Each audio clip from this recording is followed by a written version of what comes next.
Muy buenas a todos, bienvenidos al canal y bienvenidos a la review de este volante Acer Racing McLaren Artura GT4 versión USB. Vamos a explicar todas sus características y a probarlo. Empezamos. En la parte frontal del volante encontramos 5 botones retroiluminados a cada lado y 2 rotaris o switch. Los podéis utilizar de ambas formas, pueden ser tanto un rotary normal como el que conocemos en cualquier volante, como un switch de posición que guarda hasta 12 posiciones. Además, estos botones retroiluminados de los que hablábamos tienen una guarda en la cual se puede sacar esta guarda quitando los tornillos y cambiar los botones. Además, viene muy bien para algún botón que no queremos pulsar sin querer, quede siempre algo tapado y que tengamos que colocar los dedos de forma específica para no pulsar, por ejemplo, el limitador sin querer. Las empuñaduras, siempre os lo digo, pero las de Acer Racing son las mejores del mercado. Yo no he probado unas empuñaduras mejores y, pues como siempre, siguen con estas empuñaduras de goma, con un tacto estupendo y que se adaptan perfectamente a la mano y que además, os lo digo por experiencia, no tienen desgaste.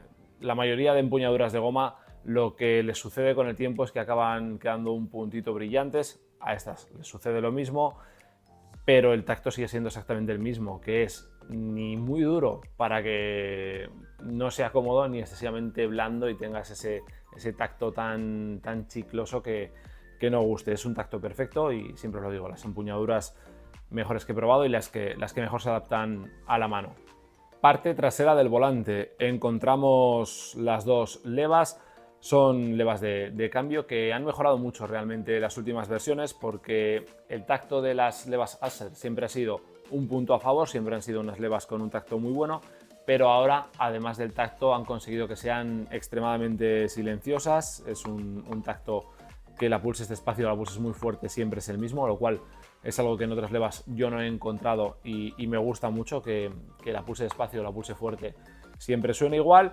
Y ya os digo, tacto genial y muy poquito ruido, lo cual también creo que para mucha gente puede ser un punto muy a favor o algo muy importante.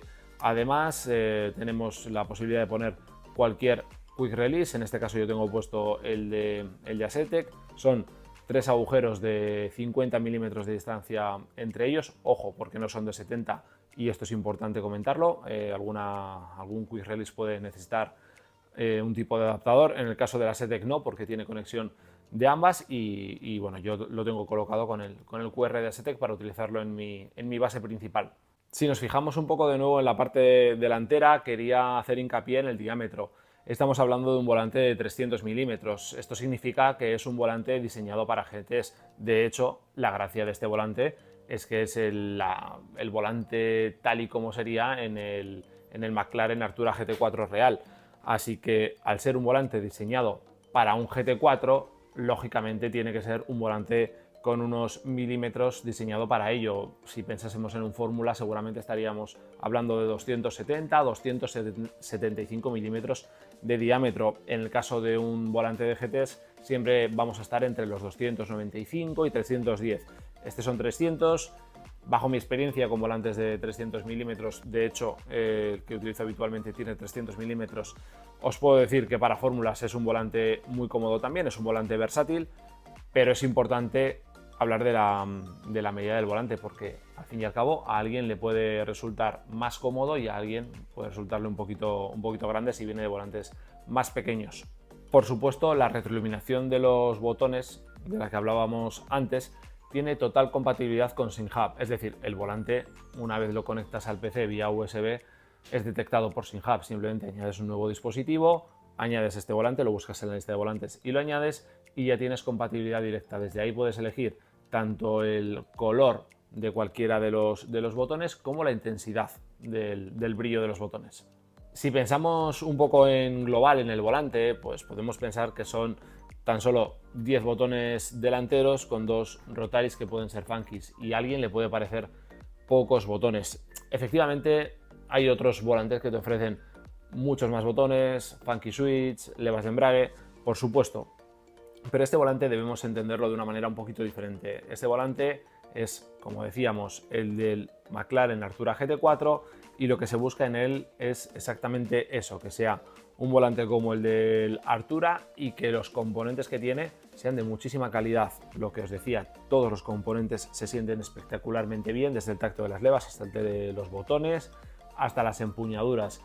Y creo que tiene que ser un volante en el que nos fijemos desde ese prisma, ¿vale? Que nos fijemos como un volante que lo que busca es ser exactamente eso, no tener todas las funciones posibles, sino tener las funciones exactas para parecerse a lo que nos encontraríamos en un Artura GT4. Así que es un volante que, lo que decía, tiene una medida muy buena, tiene unos botones limitados, es así y es innegable en la parte delantera. Es un volante pensado para alguien más, yo creo que no diría coleccionista, pero sí un poco especial, o una persona que no solo tenga este volante, sino que ya tenga otros cargado de funciones y lo dicho, dos levas de cambio, sin levas de embrague, que este volante sí les podría integrar, como veis, en la parte inferior, pero de base no las trae. La integración es bastante sencilla. Si desmontásemos el volante, hay dos conectores en los cuales se conectan las levas de embrague. De hecho, además te pone embrague en la parte interior, es muy sencillo, así que si alguien querría comprar las levas de embrague, podría él mismo conectarlas en menos de 5 minutos, pero la realidad es que de base no las trae. Y lo que os digo, tenéis que pensar en este volante como lo que comentábamos, un volante un poco específico, un poco especial, y buscando siempre esa comparativa directa con el coche real. Bueno, y una vez que hemos hablado ya de sus características, viene lo mejor. Vamos a montarlo en el simulador y vamos a probarlo. Green light, go, go, go.